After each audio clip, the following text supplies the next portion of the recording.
Bom dia, meus lindos do sexto ano. Professor Douglas com mais uma aula de história para vocês. Hoje a gente vai começar a nossa aula corrigindo os exercícios da página 163, tá? E depois a gente vai dar uma continuidade aí.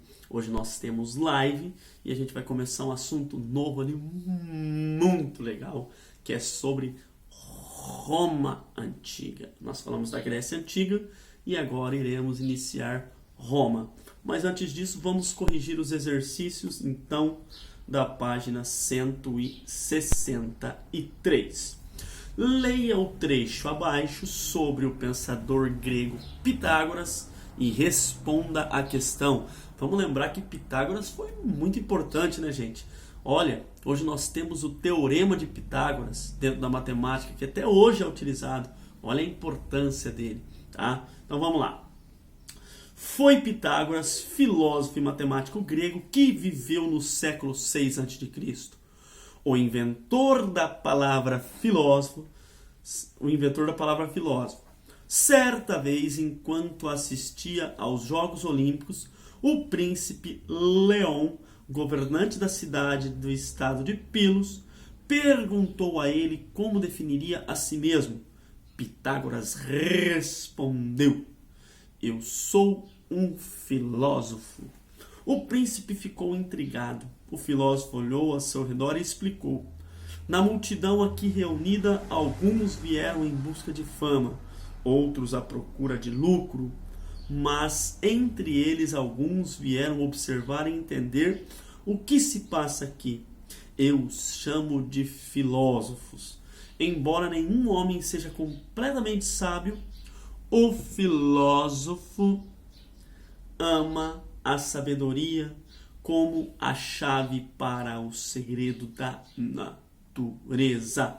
Explique de que forma a mentalidade grega estimulou a busca de explicações para fenômenos como o surgimento da filosofia. Presta atenção na resposta, gente. E coloquem aí, tá? Se precisar, vai pausando o vídeo. Embora praticassem a religião, os gregos não atribuíam aos deuses a explicação de todas as ocorrências da vida. Lembra que o prof falou? Sua mentalidade humanista os estimulava a buscar explicações racionais, observando a própria realidade. Essa postura de reflexão e de busca do conhecimento sobre os seres humanos e os que cercam foi uma motivação para a filosofia. Lembra que o prof falou para vocês? A partir do momento que o homem começa a buscar explicações mais racionais para as coisas, é aí que surge a filosofia. Lembra que antes eu falei que tudo era atribuído e associado aos deuses? Chove porque Deus quer, nasce plantas porque Deus quer que nasça. Agora, quando eles começam a buscar explicações mais racionais, não. Chove porque tem uma explicação científica para isso, tem uma explicação racional para isso. Aí existe espaço para surgir a filosofia. Certo, meus amores? Então vamos lá. B. Segundo o texto de Pitágoras, não sei por que está saindo ali o meu brilho. Segundo o texto de Pitágoras e o príncipe Leão assistiam aos Jogos Olímpicos. Qual era o significado desses jogos para a Grécia?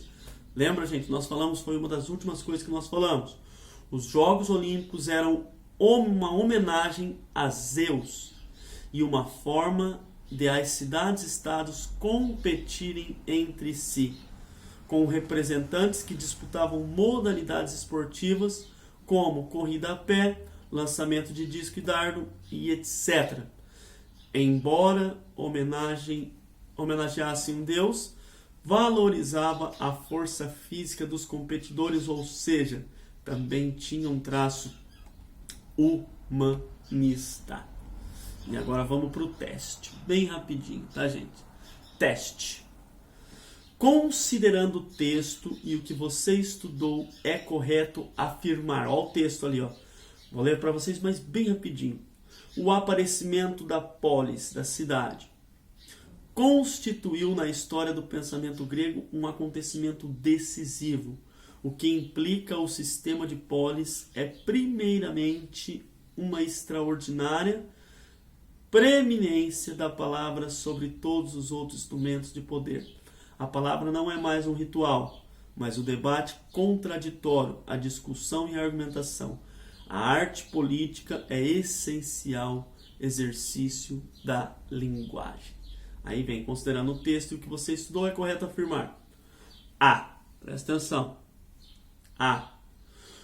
Os gregos valorizavam a palavra, a discussão e a argumentação porque por meio delas podiam debater os rumos da poli e participar da administração da cidade. Não precisa nem ir para outras, né, gente? Então a 1 é a de amor, a de amizade, a de... Só isso, professor. Chega, tá bom já. Beleza, gente? 2. Leia o texto a seguir e as afirmativas sobre ele. A democracia pode ser comparada a um jogo, só que não é um jogo no qual uns ganham e outros perdem. É um jogo em que todos ganham. Ó, é a Dilma aqui. Que ganham o quê? Ganham algo a que muitas vezes não damos valor, mas que sentimos muita falta quando perdemos a liberdade de escolher como deve ser o mundo em que queremos viver e o que podemos fazer para compartilhá-lo de forma pacífica e amigável com todos os nossos vizinhos. Presta atenção. A democracia não é uma da qual só os políticos devem se ocupar, nem algo que se conquista e ponto. Com as decisões que os cidadãos tomam livremente, os países podem aumentar e melhorar cada vez mais o nível e a qualidade da sua democracia. Precisamos aprender a trabalhar juntos para conseguirmos tomar as melhores decisões e pouco a pouco ir acertando. Segundo texto 1. Em regimes democráticos, nunca há disputas ou conflitos. Essa já pode eliminar, tá? 2. Todos ganham na democracia, porque nela há a possibilidade de escolher e defender o que queremos para a vida em comunidade. Essa é, separa aí. Os cidadãos devem participar da construção da democracia. Essa é, separa aí. E a 4, a democracia nunca é uma obra acabada. Pode e deve ser melhorada. Essa é também. Sendo assim, é a 2, a 3 e a 4 as corretas. Então, é a B de bola, B de baixinho, B de bonito. Que não sou eu, né, gente? Enfim, desculpa. 3 para finalizarmos. Tá? Leia os versos abaixo.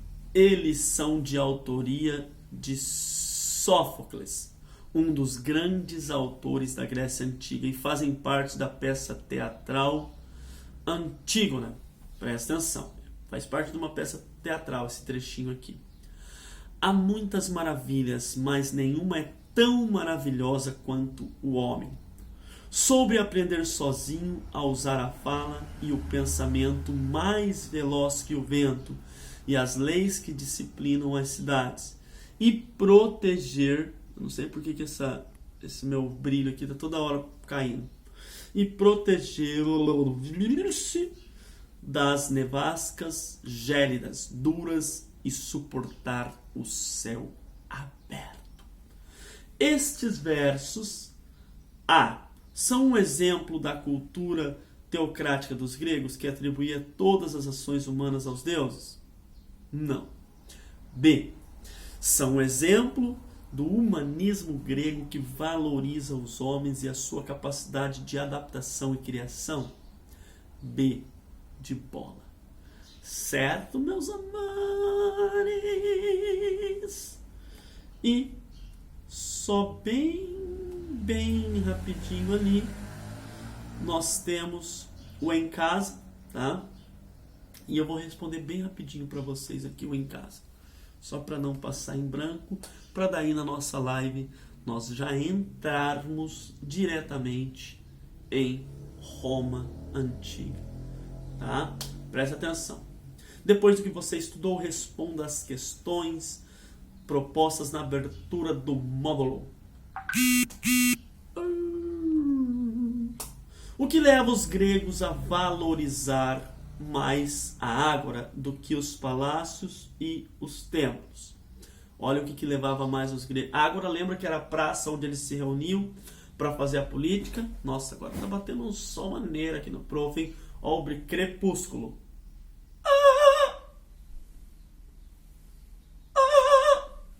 Crepúsculo, né, prof? Bem legal. Olha o que diz aqui, por que eles valorizavam tanto esse espaço que eles se reuniam para fazer política. Os gregos, cebolinha. Os gregos valorizavam mais a ágora porque desenvolveram formas de exercício do poder em que os cidadãos, em maior ou menor número, participavam das decisões por meio das assembleias e da escolha de representantes. Então era por isso, gente, porque ali ricos, pobres, todos participavam e tinha espaço para todos participarem da política. B. Como essa mentalidade poderia influenciar o exercício do poder político e a forma de os gregos lidarem com os governantes? Os gregos viam a resposta. Os gregos viam seus governantes como humanos e os seus poderes eram limitados pelas leis e pelas regras definidas nas assembleias. Por isso, os governantes gregos não eram considerados portadores de poderes ilimitados. Lembra que eu falei? Assim como os egípcios lá, que achavam até que os seus representantes eram deuses na terra, né? Que eles eram escolhidos de Deus ou eram próprios deuses, que tinham tanto poder de influenciar na cheia dos rios, como nas plantações, enfim, os gregos já não pensam assim, tá? Eles achavam que eles tinham um poder bem limitado. E a 2 ali, tá? Que tem o texto ali, um quadrinho sobre a democracia, tá? E depois fala assim, ó. Sociedades populosas utilizam um modelo representativo por ser impossível reunir toda a população em um único espaço para tomar decisões. Aí vem ali, reveja a comparação entre a democracia grega e a democracia brasileira. Aponte uma vantagem de cada um dos modelos. Tá, eu vou falar uma vantagem de cada um dos modelos para vocês. O povo pode participar tanto em uma quanto na outra. Na grega, o povo participa diretamente, falando mesmo, dando opiniões. Na representativa, o povo participa de que maneira, professor? Escolhendo seus próprios representantes. Só que escolhendo de forma consciente, né, gente? Daí é legal. Daí é um ponto positivo, quando a gente escolhe de forma consciente, quando nós temos a plena consciência de quem nós estamos colocando para nos representar. Outra coisa legal que eu acho no modelo representativo, tá? E no modelo grego também, de democracia. Gente, nós temos liberdade como cidadão, nós temos direitos e também temos deveres. E isso é muito, mas muito legal, porque a sociedade vai andar de forma mais uniforme, de forma mais organizada, tá? E a B, olha o que diz a B ali, ó. Atualmente, é a responsabilidade dos cidadãos quando os representantes, presidente, governador, prefeito, deputado, vereador, têm uma atuação decepcionante. Vocês acham que é uma responsabilidade dos cidadãos quando esses presidentes, governadores, com certeza, sabe por quê? Porque somos nós, cidadãos, que colocamos eles no poder. Professor, mas muitas das vezes eles nos enganam. Eles vêm com propostas que parecem tão bacanas, tão legais. Tá bom, eu concordo com vocês que eles vêm com propostas muito legais. Porém, nós temos que pesquisar sobre a vida desse político. Nós temos que pesquisar o histórico político dele. O que ele já fez para contribuir? O que ele já fez pela política? Qual que é a ficha dele? Será que a ficha dele é limpa? Ou será que a ficha dele é suja? Então tudo isso nós temos que observar. Tá bom, pessoal? Essa foi a nossa aula de hoje, foi mais uma correção de exercícios e na live nós teremos então um início sobre Roma Antiga, mitologia e a parte histórica. Um beijo no coração de vocês. O prof tá morrendo de saudades. E fui!